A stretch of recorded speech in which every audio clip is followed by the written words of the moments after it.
আয়াত ৫৪ وَإِذَا جَاءَكَ الَّذِينَ يُؤْمِنُونَ بِآيَاتِنَا فَقُلْ سَلَامٌ عَلَيْكُمْ كَتَبَ رَبُّكُمْ عَلَى نَفْسِهِ الرَّحْمَةَ أَنَّهُ مَنْ عَمِلَ مِنكُمْ سُوءًا بِجَهَالَةٍ ثُمَّ تَابَ مِن بَعْدِهِ وَأَصْلَحَ فَأَنَّهُ غَفُورٌ رَّحِيمٌ। অনুবাদ: আর যারা আমাদের আয়াতসমূহে ঈমান আনে তারা যখন আপনার কাছে আসে তখন তাদেরকে আপনি বলুন, তোমাদের প্রতি শান্তি বর্ষিত হোক। তোমাদের রব তার নিজের উপর দয়া লিখে নিয়েছেন। তোমাদের মধ্যে কেউ অজ্ঞতাবশত যদি খারাপ কাজ করে তারপর তওবা করে এবং সংশোধন করে তবে নিশ্চয়ই তিনি আল্লাহ ক্ষমাশীল, পরম দয়ালু। তাফসির ১ নং ফুটনোটের বিবরণ।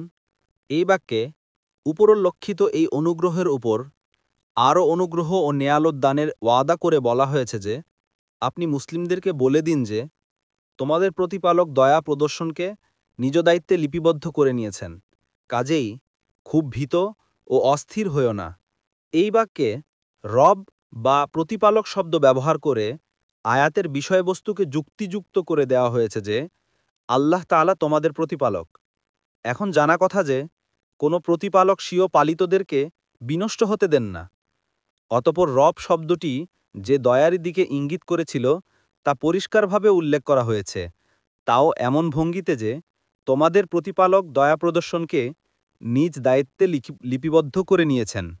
কাজেই কোনো ভালো ও সৎলোকের দ্বারাই যখন ওয়াদা খেলাফি হতে পারে না, তখন রব্বুল আলামিনের দ্বারা তা কিভাবে হতে পারে, বিশেষ করে যখন ওয়াদাটি চুক্তির আকারে লিপিবদ্ধ করে নেওয়া হয়।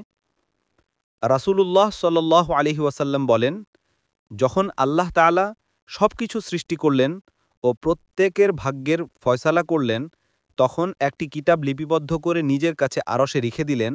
তাতে লেখা আছে, আমার দয়া আমার ক্রোধের উপর প্রবল হয়ে গেছে। বুখারী ৭৪০৪, মুসলিম ২১০৭, ২১০৮। ২ নং ফুটনোটের বিবরণ।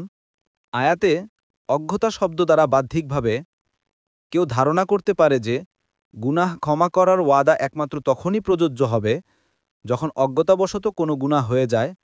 জেনে শুনে গুনাহ করলে হয়তো এ ওয়াদা প্রযোজ্য নয়, কিন্তু বাস্তবে তা নয়, কেননা এ স্থলে অজ্ঞতা বলে অজ্ঞতার কাজ বোঝানো হয়েছে, অর্থাৎ এমন কাজ করে বসে যার পরিণাম সম্পর্কে অজ্ঞ বা মূর্খ ব্যক্তিই করে। এর জন্যে বাস্তবে অজ্ঞ হওয়া প্রয়োজনীয় নয়। অর্থাৎ জাহালাত শব্দটি বাকপদ্ধতিতে কার্যগত অজ্ঞতার অর্থেই ব্যবহৃত হয়। তাই কোনো কোনো আলেম বলেন, যে কেউ আল্লাহর অবাধ্যতা করে সে তা জাহালত বশতই করে। ইবনে কাসির। চিন্তা করলে দেখা যায় যে যখনই কোনো গুনাহ হয়ে যায় তা কার্যগত অজ্ঞতার কারণেই হয়ে থাকে।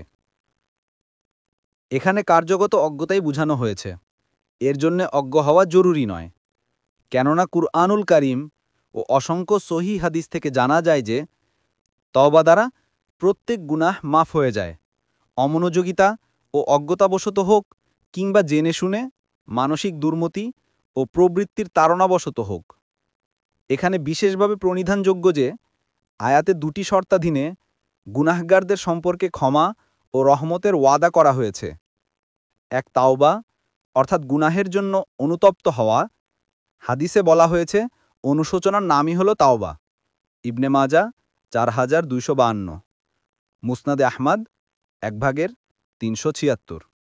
২, ভবিষ্যতের জন্য আমল সংশোধন করা। কয়েকটি বিষয় এ আমল সংশোধনের অন্তর্ভুক্ত।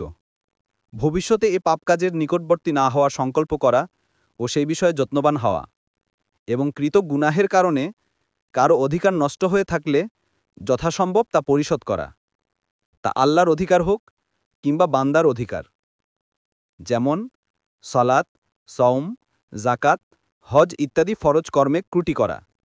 আর বান্দার অধিকার যেমন কারো অর্থ সম্পদ অবৈধভাবে করয়াত্ত করা এবং ভোগ করা, কারো ইজ্জত আবরু নষ্ট করা, কাউকে গালিগালাজের মাধ্যমে কিংবা অন্য কোনো প্রকারে কষ্ট দেওয়া। ১ নং ফুটনোটের বিবরণ। আর তিনি অত্যন্ত দয়ালু, অর্থাৎ ক্ষমা করেই শান্ত হবেন না, বরং নিয়ামতও দান করবেন। এজন্যই ক্ষমা গুণের সাথে রহমত গুণটিও উল্লেখ করা হয়েছে। বান্দা আল্লাহর নির্দেশ পালনে যতটুকু এগিয়ে আসবে, তিনি তার ক্ষমা ও রহমত দিয়ে বান্দাকে ততটুকু ঢেকে দিবেন। সাদি।